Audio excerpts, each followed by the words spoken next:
మాజీ మంత్రి పేర్ని నాని గోడౌన్లో పీడీఎస్ బియ్యం మాయం కేసు విచారణలో పోలీసులు దూకుడు పెంచారు. కేసు విచారణలో భాగంగా పౌర సరఫరాల శాఖ కృష్ణా జిల్లా మేనేజర్ కోటిరెడ్డిని పోలీసులు అదుపులోకి తీసుకున్నారు. ఇప్పటికే గోడౌన్ మేనేజర్ మానస తేజ్ను పోలీసులు అరెస్ట్ చేశారు. ఈ కేసులో కోటిరెడ్డి ప్రమేయం కూడా ఉన్నట్లు పోలీసులు అనుమానిస్తున్నారు. బియ్యం మాయమైనట్లు పోలీసులకు కోటిరెడ్డి ఫిర్యాదు చేశారు.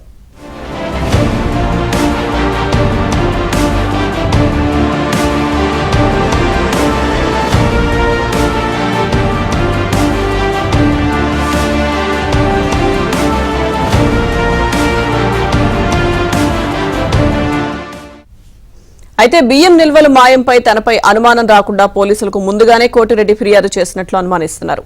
మానస్ తేజ, కోటిరెడ్డిని నేడు పోలీసులు అరెస్ట్ చేసే అవకాశం ఉంది. ఇక నేడు మచిలీపట్నం జిల్లా కోర్టులో పేర్ని జయసుధ ముందస్తు బెయిల్ పిటిషన్ కేసుపై కూడా విచారణ జరగనుంది.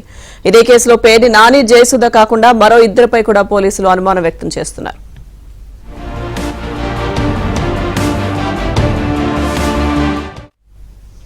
పీడీఎస్ బియ్యం మాయం కేసుకు సంబంధించి విచారణలో పోలీసులు వేగం పెంచారు. పూర్తి అప్డేట్స్ మా ప్రతినిధి ప్రసాద్ అందిస్తారు.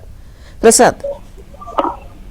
లక్ష్మీదుర్గ కృష్ణా జిల్లా మచిలీపట్నంలో బియ్యం కుంభకోణానికి సంబంధించి పేర్ని నాని చుట్టూ వివాదం నడుస్తూ ఉంది. ఇప్పటికే ఈ కేసులో ప్రధాన నిందితురాలుగా నాని సతీమణి జయసుధ పేరు ఉంది.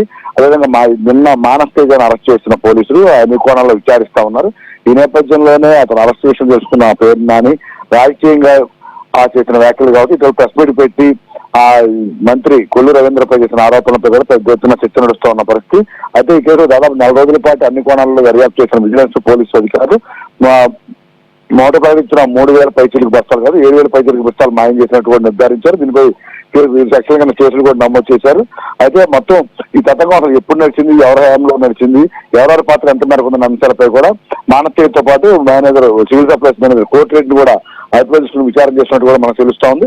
మరి వీరితో పాటు అప్పుడు వైసీపీ హయాంలో ఆ గోడౌన్లో మొత్తం మూటలు సర్దినప్పుడు కావచ్చు, మూటలు వాటిని పర్యవేక్షించాల్సిన అధికారులు అప్పుడు ఎందుకు నిర్లక్ష్యంగా వ్యవహరించారు, ఎవరి ప్రోద్బలంతో మొత్తం కూడా వదిలేశారన్న అంశాలపై కూడా ఆ సమయంలో ఉన్న అధికారులు కూడా విచారణ చేస్తున్నట్టు కూడా తెలుస్తా ఉంది. త్వరలోనే ఈ మొత్తం విచారణ పూర్తి చేసిన ఒక నివేదిక కూడా తయారు చేసి ప్రభుత్వానికి అందజేసే విధంగా ఏర్పాటు చేస్తున్నారు.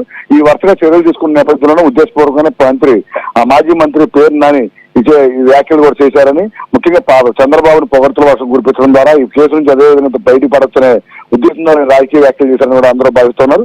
అయితే నిన్న కొల్లు రవీంద్ర కావచ్చు, అదే నాదిల మనోహర్ కావచ్చు, వీరు చేసే మొత్తం విచారణ చట్టం తన పని తాను చేసుకుపోతుందంటూ గతంలో పేర్ని నాని ఏదైతే వ్యాఖ్యలు చేశారో ఆ వ్యాఖ్యలు గుర్తు చేసే విధంగానే ఇప్పుడు కూడా చట్టం తన పని తాను చేసుకుపోతుంది. ఇందులో ఎవరు దోషులు ఉన్నా కూడా తప్పకుండా శిక్ష పడుతుందని కూడా వీరు స్పష్టం చేస్తున్నారు. అదేవిధంగా తన భార్య పేరు చెప్పి రాజకీయం చేయడం కూడా తగదని కూడా స్పష్టం చేస్తున్నారు. ఎందుకంటే గతంలో వైసీపీ అధికారంలో ఉన్నప్పుడు చంద్రబాబు, పవన్ కళ్యాణ్, లోకేష్ వాళ్ళ ఇంట్లో ఆడవాళ్ళని ఏ విధంగా తిట్టింది, అదేవిధంగా పేరుని ఆ రోజు వారిని ఏ విధంగా సమర్థించిన అంశాలతో ఇప్పుడు సోషల్ మీడియా పెద్ద ఎత్తున ట్రోల్ చేస్తున్నారు. ఈ నేపథ్యంలో ప్రతి ఇంట్లో కూడా తల్లి, చెల్లి, ఆలి అందరికీ ఉంటారు. ఇప్పుడు తన కష్టం వచ్చిందని చెప్పి తన భార్యను ఇబ్బంది పెడుతున్నారంటూ చేస్తున్న వ్యాఖ్యలు కూడా కేవలం రాజకీయ గురి చేసిందనే చేస్తున్నట్టు కూడా పరిగణిస్తా ఉన్నారు.